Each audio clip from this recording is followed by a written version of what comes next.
Buenos días, querida audiencia. Qué gusto estar con ustedes de vuelta en nuestro podcast Reforma Confesional. Es un privilegio volver a compartir con ustedes.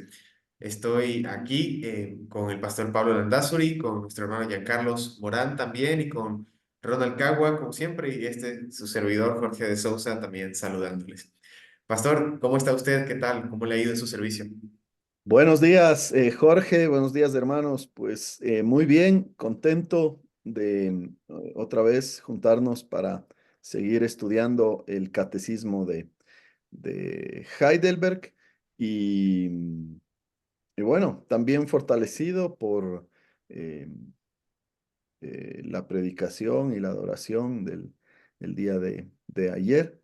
eh, un tiempo refrescante, recordando el Evangelio.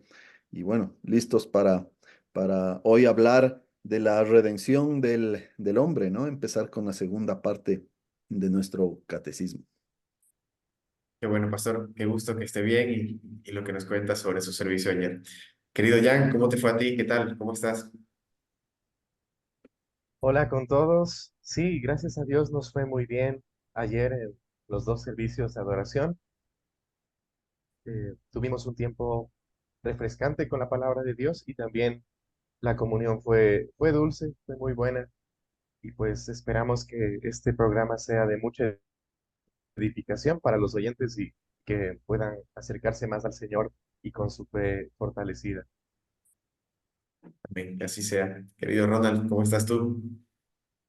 Buenos días, buenas tardes, buenas noches, según el horario que nos escuchen. Qué gusto estar nuevamente aquí con ustedes. Eh, Tuvimos un buen tiempo el día de ayer en la Misión Reformada del Sur, allí en el sector de Chimbacalle. Visítenos si están cerca. Estamos adorando juntos a Dios y estudiando el libro de Santiago también. Y qué gusto que hoy podamos hablar sobre este tema tan importante, ¿no? La redención del hombre. Así es, ya venía bien. Llevamos varios episodios conversando acerca de nuestro pecado y miseria. Y puede parecer algo pesado, pero es necesario tener esa antesala, es necesario, mejor dicho, tener esa antesala de nuestro pecado, ver la gravedad de eso para que ahora brille realmente de una manera más nítida la gracia de Dios reflejada en la redención. Recuerden que habíamos mencionado que el ser humano necesita saber tres cosas para vivir y morir con el consuelo del Evangelio. Primero, cuán grandes son sus pecados y miserias, y eso es lo que hemos estado tratando de delinear en los episodios pasados. Y ahora, ¿de qué manera podemos ser librados de ellos? ¿Cuál es el problema? Que habíamos visto que por el justo juicio de Dios, que es como empieza la pregunta 12, la primera pregunta que vamos a considerar hoy, merecemos penas temporales y eternas. Y la pregunta que nos tenemos que hacer ahí, hermanos, es, ¿hay alguna posibilidad de que nosotros podamos librarnos de esas penas y reconciliarnos con Dios? Querido pastor, está su micrófono. Sí, gracias. Yo empezaría diciendo, bueno, citando lo que la misma introducción de la pregunta, ¿no? La pregunta nos inicia dándonos ese contexto. Dios es justo, ¿no? Y debemos siempre insistir en ese hecho. Em, Muchos de nuestros oyentes siguen teniendo una idea de un Dios parcial, con atributos parciales. Un Dios que solamente es amor y misericordia, que por supuesto Él es amor y misericordia, pero Él es justo también. Y esta justicia entonces necesita ser expresada y cumplida, ¿no? Por eso es que empieza la pregunta 12 diciéndonos que el juicio de Dios necesita expresarse en penas temporales y eternas, y esto tenemos que tenerlo siempre en mente. Es el gran contexto y es la necesidad por la cual necesitamos misericordia, ¿no? Por esa misma razón es que necesitamos redención. Y bueno, ahí viene la pregunta, ¿no? Entonces, ¿y ahora qué hacemos, ¿no? ¿Qué podemos hacer si Dios es justo y si Dios quiere castigar el pecado? ¿qué posibilidad tenemos de reconciliarnos con Él y que su ira no sea pues derramada sobre nosotros? Solo para aclarar y ser bíblicos al respecto, este juicio de Dios pues está claramente expresado en las páginas de la Biblia. Uno de los versículos claves está en aquel que describe en parte el pacto de obras, ¿no? En Génesis 2:17, que dice lo que le dijo Dios a Adán y Eva: más del árbol de la ciencia del bien y del mal no comerás, porque el día que de él comieres ciertamente morirás. No, el juicio claramente está allí establecido para aquellos que desobedecen a Dios, o antes incluso desconfían de Dios y desobedecen de Dios, lo cual hemos hecho absolutamente todos los seres humanos. Pues lo único que nos espera es juicio. ¿Cómo nos libramos de eso? Pues el catecismo contesta: necesitamos que alguien, y esta palabra es fundamental y clave, satisfaga enteramente. Hay otras traducciones que pueden decir satisfagan completamente por nosotros mismos. Perdón, debe haber satisfacción entera o completa por nosotros mismos o por algún otro. Hay que satisfacer la ira de Dios, Jorge. Así es. Y eso es algo que necesitamos considerar siempre. La justicia no puede tomar el lugar de la misericordia, ni la misericordia de la justicia. Dios no cambia esos atributos. Y eso es algo que creo que es necesario tener presente al hablar de esto. Dios no puede dejar de ser justo para ser misericordioso, ni dejar de ser misericordioso para ser justo. Y ahí entra la pregunta: ¿cómo puede Dios ser ambas cosas y perdonar nuestro pecado? Sí, también Exactamente. yo quisiera añadir que la razón por la cual nuestra confesión habla en términos de penas temporales y penas eternas se debe a que merecemos esos castigos temporales o eternos, porque somos pecadores y hemos ofendido a la gran majestad de Dios en pensamiento, en palabra, en obra. Estamos corrompidos por el pecado original y como pecadores necesitamos recibir nuestra justa remuneración, que es castigos temporales en esta vida, porque en el tiempo ofendemos a Dios, y también eternos, porque Dios es eterno y su majestad trasciende todo lo creado.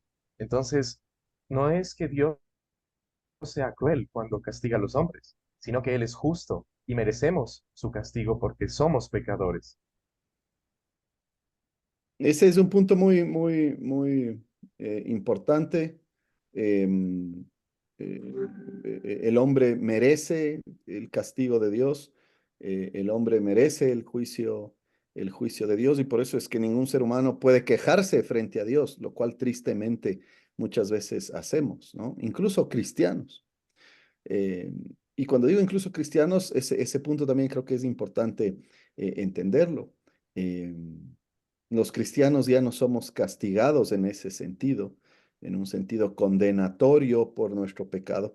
¿Por qué? Bueno, nos estamos adelantando porque hay alguien que satisfizo las demandas, alguien que tomó esos castigos eternos y castigos temporales también. Lo que sí es cierto es que el Señor nos va a castigar en un sentido correctivo. El Señor a sus hijos, pues, que los ama, tal como lo hacemos nosotros con nuestros hijos, pues vamos a corregir, y muchas veces tenemos que hacerlo eh, eh, eh, aplicando pues cierta firmeza, por supuesto, no para que se corrija el camino, como nuestros padres lo han hecho con nosotros. Bueno, Dios lo hace porque nos ama precisamente.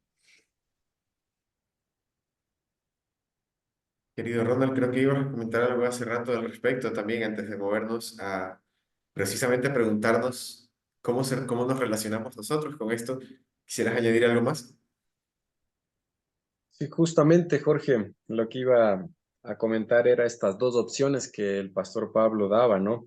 Que están ahí en la respuesta de la pregunta 12, que Dios no puede pasar por alto el pecado, Él tiene que castigarlo, su justicia tiene que ser satisfecha y esto tiene que ser hecho por nosotros mismos o por algún otro, no hay más opciones. Pero como ya nos dice la pregunta y la respuesta 13, nosotros mismos no podemos. porque en vez de pagarla o en vez de satisfacerla, lo que hacemos es hacerla crecer con nuestros pecados de cada día, con nuestras faltas y nuestros quebrantamientos de la ley, y más bien la deuda se va haciendo más grande, más grande, más grande ante el Dios justo. Sí, y yo diría ahí que entonces ahí eliminamos pues esta postura de diferentes grupos a través de la historia, ¿no? Aquellos grupos o personas que piensan que nosotros podemos satisfacer la ira de Dios, eh, podemos nosotros pagar por nuestro pecado. Nosotros no podemos pagar por nuestro pecado y eso es algo que no solamente es sugerido de alguna manera, sobre todo más popularmente entendido en el catolicismo romano, que están presentes en nuestro contexto. Que la gente piensa que puede pagarle a Dios por su pecado y que cree que haciendo cierto tipo de esfuerzos o cumpliendo con cierto tipo de ritos va a pagar por esta inmensa deuda, ¿no? Esto hay que recordar, nosotros hemos pecado contra un Dios majestuoso. Nosotros nos hemos rebelado en contra de este Dios maravilloso, insisto con esa palabra, frente a un Dios majestuoso. Por lo tanto, nuestro pecado es gravísimo y nosotros pues podríamos incluso morir. Y eso, eh, bueno, tal vez va a ser justicia en el sentido de que estamos recibiendo lo que nosotros merecemos, pero de ninguna manera podemos salvarnos incluso por esa muerte. Peor, ganar la salvación de otras personas. Entonces, esto hay que entender. Nosotros estamos en un problema, el ser humano está en un problema tremendamente grave. La ira de Dios cada vez se va acrecentando. Nosotros no podemos hacer absolutamente nada para satisfacer eh, la ira santa y justa de Dios. Como decía Ronald, y citando la pregunta 13, nosotros lo que hacemos es acrecentar nuestra deuda día tras día.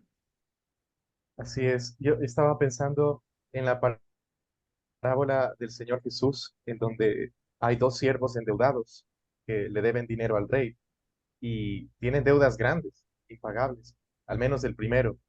Y cuando el rey le otorga su misericordia y le perdona toda la deuda, este siervo luego va y se porta de una manera cruel, sin misericordia con el otro siervo, ¿no? Pero creo que ahí hay una buena ilustración. Los seres humanos somos pecadores endeudados. No tenemos el precio de nuestro rescate para pagar y más bien la deuda crece día a día, día a día. Entonces es imposible que hablemos de satisfacción en nuestras propias fuerzas o incluso usando la gracia de Dios como pretexto para satisfacer, porque o Él lo hace todo o nosotros no podemos hacer nada. Y es lamentable que en, en los peores tiempos de la Edad Media, cuando se hablaba de las indulgencias, de cómo salvar almas del purgatorio, el lenguaje que las personas emplearon era de satisfacción, de que tenemos que satisfacer por nuestros pecados para poder librarnos del purgatorio, cuando la palabra de Dios enseña todo lo contrario. O pensar, fíjate, Jan, en que si es que me visto de cucurucho, ¿no? En Semana Santa o agarro un látigo y me empiezo a flagelar o a autoflagelar, entonces estoy haciendo algún tipo de satisfacción. Lo irónico de esto es que hay la versión protestante de esto, ¿no? Es decir, tal vez no enseñada, no formalmente enseñada, pero como somos pecadores, pues tendemos también a confundirnos y bueno, tenemos esta tendencia a la autojusticia, a la autosatisfacción. Una idea muy eh, em, una idea confrontada con total autoridad y firmeza por el Señor Jesús en los evangelios, ¿no? Frente a los fariseos y estos grupos que buscaban la autojusticia, ¿no? Que desconfiaban de Cristo, que no veían su necesidad de un Salvador, que no veían su propio pecado, sino que se pensaban, pues, justos, ¿no? Pero bueno, volviendo a esta idea de esta autosatisfacción protestante, pues a veces los cristianos pensamos también que que podemos nosotros hacer algo para satisfacer por nuestro pecado, ¿no? La realidad es esta y espero que esto sea de consuelo para muchos. Eh, la verdad es que los cristianos seguimos siendo pecadores, ya no pecadores como éramos antes, ¿no? Por la obra del Espíritu, pues vamos santificándonos y dejamos los pecados, vamos mortificando nuestro pecado, pero todavía hay eh, un pecado remanente contra el cual tenemos que luchar, por supuesto, y del cual pues nos avergonzamos y ni siquiera queremos alimentarlo, no es la idea, ni justificarlo tampoco. Pero a veces caemos en este gran error de que cuando nos equivocamos tenemos que hacer algo para satisfacer. Entonces, queridos cristianos, ustedes no pueden hacer nada para satisfacer, porque solo Cristo es el único que satisface las demandas del Padre. No existe absolutamente nada más. Lo único que nosotros podemos hacer es sufrir las consecuencias de nuestro pecado, las cuales pues no pueden ser removidas, y hacerlo con fe, con arrepentimiento y esperando en el Señor con la misma esperanza con la que empezamos nuestro caminar cristiano. Pero de ninguna manera piense que usted puede satisfacer por su pecado. El único sacrificio que el Señor acepta como un sacrificio propiciatorio, es decir, que satisface la ira de Dios, es el de su propio Hijo. Y me estoy metiendo ya en otras preguntas, pero creo que es muy importante llegar allí. Sí, porque además es fácil hacer algo. O sea, me equivoco, cometo un tremendo pecado, caigo terriblemente en un pecado que había abandonado, por ejemplo, y vuelvo a caer. Y es tremendamente fácil hacer alguna obra para tratar de aquietar mi conciencia. Eso es lo que mi carne quiere, porque al final se me da natural tratar de tapar con trapos de inmundicia, como dice el profeta Isaías, mi propia inmundicia. Pero aunque sea lo que mi carne quiere y aunque sea lo que mi orgullo carnal quiere, el camino es huir a Cristo. Es como dijo alguna vez Richard Sibbes, arrójate a los brazos de Cristo y si mueres, muere allí, pero arrójate a Él. Es lo único que puedes hacer. En mí mismo no tengo forma de pagar. Y lo que puedo es aquietar mi conciencia temporalmente. Pero como también se nos adelanta en la pregunta 14, una mera criatura, sea yo o sea el ángel más digno, no puede pagar mi deuda.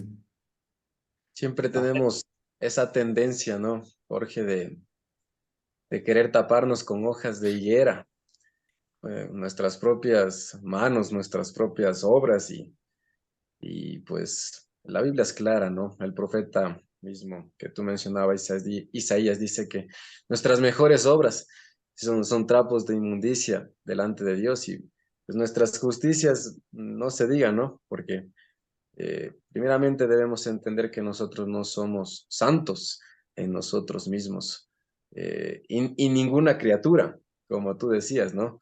Porque cuando Jehová mira los pecados, ¿quién podrá mantenerse en pie? Es lo que dice el salmista. Y la respuesta es ninguno, porque todos estamos endeudados, pecadores, condenados delante de Dios. También quería decir algo con respecto a las implicaciones de la afirmación de que podemos satisfacer en nosotros mismos. La implicación es que nosotros tendríamos méritos, tendríamos razones para gloriarnos, Ujú. jactarnos y decir, bueno, sí, Dios me ayudó con su gracia, pero yo puse de mi parte. Entonces yo cooperé con Dios para ayudarle a Dios y que finalmente yo tenga satisfacción. Pero eso es contrario al Evangelio y le roba la gloria a Dios, porque si yo tengo méritos, ya los méritos de Cristo no son los únicos que me salvan, sino los míos también. Y debemos entender que el único que tiene méritos perfectos delante de Dios es el Señor Jesucristo, su Hijo.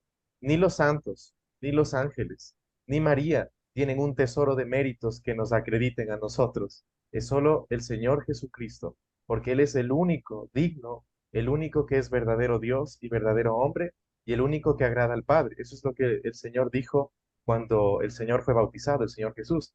El Padre dijo, he aquí mi Hijo amado en quien tengo mi complacencia. Solo en Él se complace el Padre. Solo Él tiene méritos. Y la gloria es solo para Él, no para nosotros. Y por eso es que solamente tenemos que ir a Él. O sea, la gente lucha muchas veces con esto, ¿no? Y pastor, ¿qué tengo que hacer? Estoy en esta situación y ¿qué tengo que hacer? Bueno, la respuesta siempre es la misma. Mm. Arrepiéntete y cree. O sea, arrepiente tu pecado y ve a Cristo. Mira a Cristo, el autor y el consumador de la fe.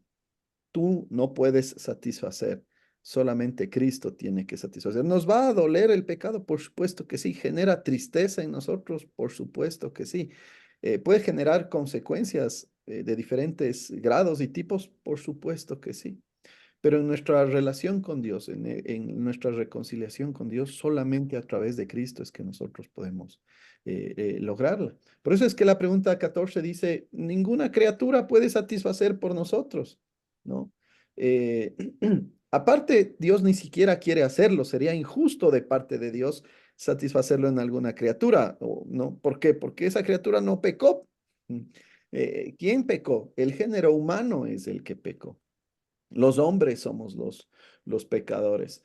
Y entonces es el hombre el que tiene que ser castigado en primer lugar. Y eso tenemos que recordar siempre, ¿no? Y después, como dice la respuesta a la pregunta 14, porque una mera criatura es incapaz de soportar la ira eterna de Dios contra el pecado y liberar a otros de ello, ¿no?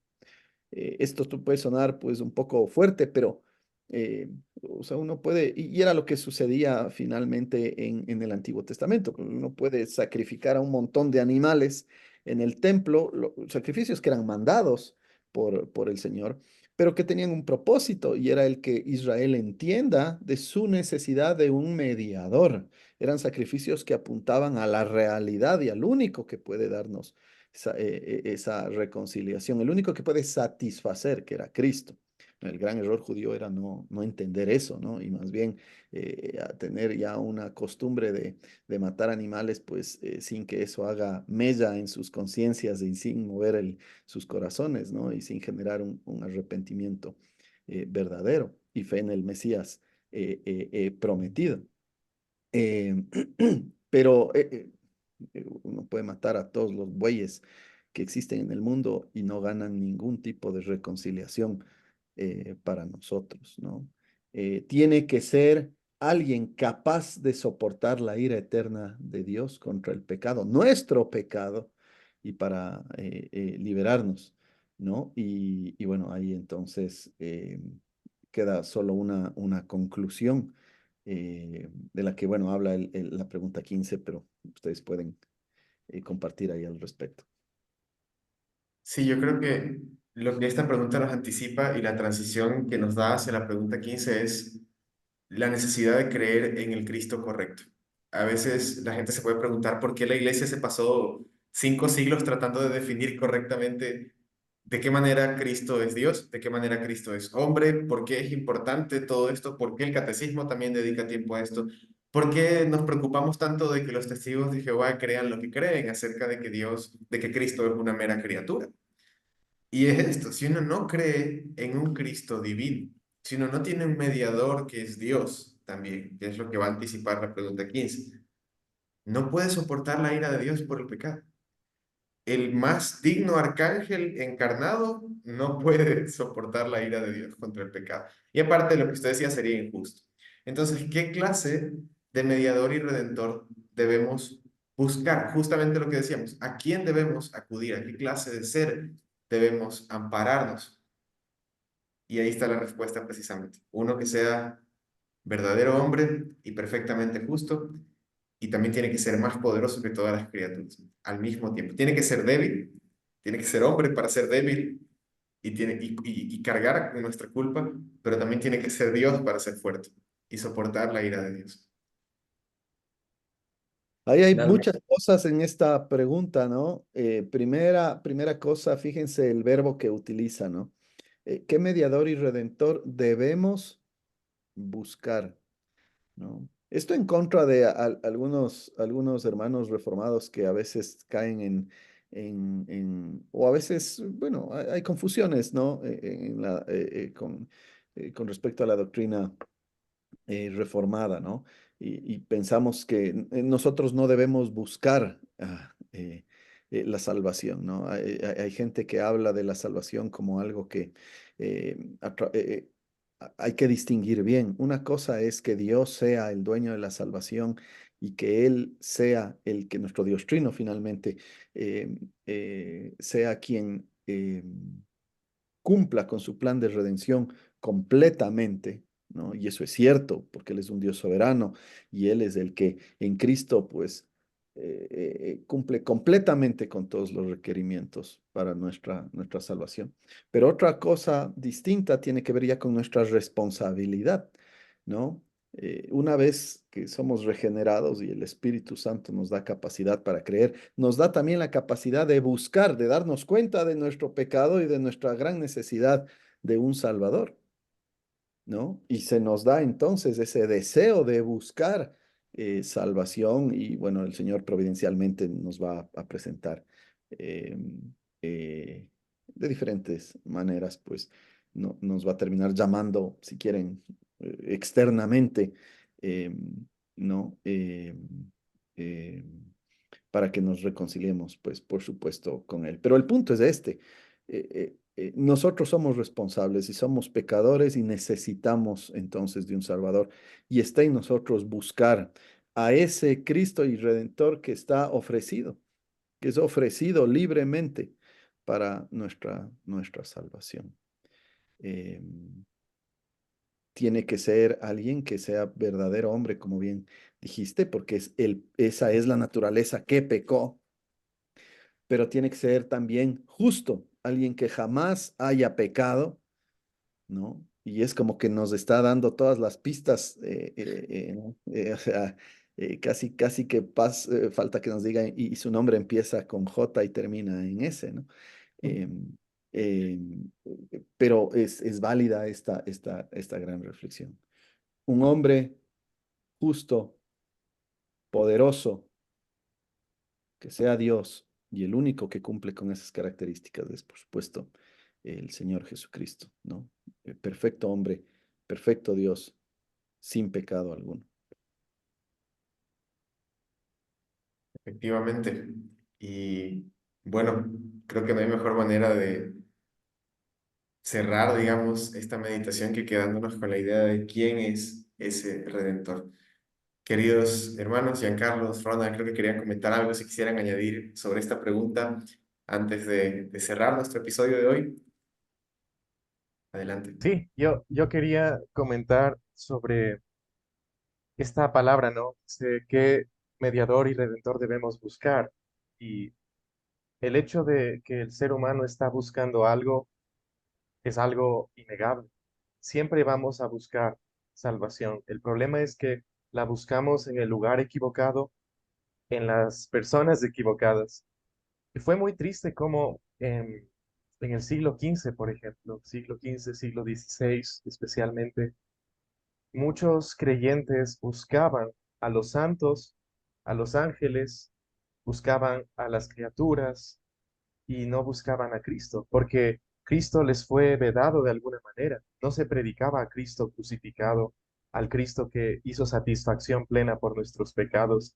Y entonces las personas buscaban a hombres parecidos a ellos que aparentemente tenían méritos y podían ayudarles, podían sanarles, podían rescatarles.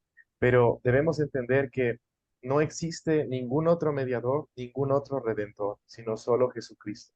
La Virgen María, incluso, nosotros la respetamos, la apreciamos por ser la madre del Señor, pero ella no es mediadora, ella no es redentora ni corredentora. Solo Jesucristo es el único redentor, es el único mediador y solo hay un Cristo. Como decía Jorge, a veces la gente se hace imágenes falsas de Cristo, pero eso está mal, pero eso no afecta el hecho de que solo hay un Cristo verdadero y es el Cristo que está presentado en el Evangelio. El único mediador que intercede por nosotros, el único que murió para reconciliarnos con Dios y el único que al mismo tiempo nos ha dado paz con Dios y ahora nos permite vivir de acuerdo a su buena voluntad. Pero los santos no pueden hacer eso.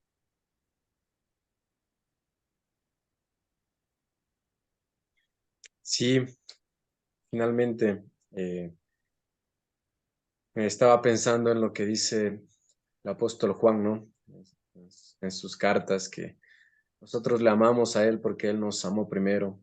Y creo que en esta cuestión del buscar es igual. Si nosotros le buscamos a Él, es porque Él vino a buscarnos primero, como dice Lucas 19:10. Vino a buscar y a salvar lo que se había perdido. ¿Quién es ese Él? Es Dios y es hombre al mismo tiempo. Y esto es increíble porque es finalmente Dios mismo el que termina satisfaciendo su propia justicia. Y eso es un gran amor. Eso es lo que definimos como gracia. Y como el pastor ya lo decía, la gracia no se gana. Mm, Porque o es por gracia o es por méritos, pero no pueden estar las dos presentes. Y ese es nuestro Dios y eso es lo grandioso de la redención del hombre, que es una redención divina. Es Jehová el que salva, como dice Jonás, la salvación es del Señor, desde el principio hasta el fin, totalmente y eternamente. Amén. Querida audiencia, ha sido un gusto compartir con ustedes este espacio. No queremos despedirnos sin recordarles que si necesitan una congregación, si están buscando un lugar donde adorar al Señor, estamos para servirles. Está nuestra iglesia Luz de Vida en el norte de la ciudad, por el sector del Inca. Está la misión del sur de Quito, por Chimbacalle, como Ronald nos dijo un poco antes. Está la misión de Tumbaco, también en el valle de ese nombre, con nuestro hermano Jan, ahí para servirles. Y estamos también acá en la ciudad de Ibarra, la misión Reformada Pacto Eterno. Será un gusto recibirles. Si necesitan o están buscando también un lugar en el que prepararse para el ministerio o aprender más de la palabra del Señor, el Seminario Reformado de las Américas siempre está dispuesto a recibir nuevos estudiantes. Cerca de donde se publica este video, usualmente en una pantallita que les va a salir acá al final, está información acerca del seminario y de las iglesias también en la descripción. Ha sido un gusto compartir con ustedes este tiempo y esperamos que el Señor les bendiga en su semana de servicio, hermanos. Un abrazo a todos.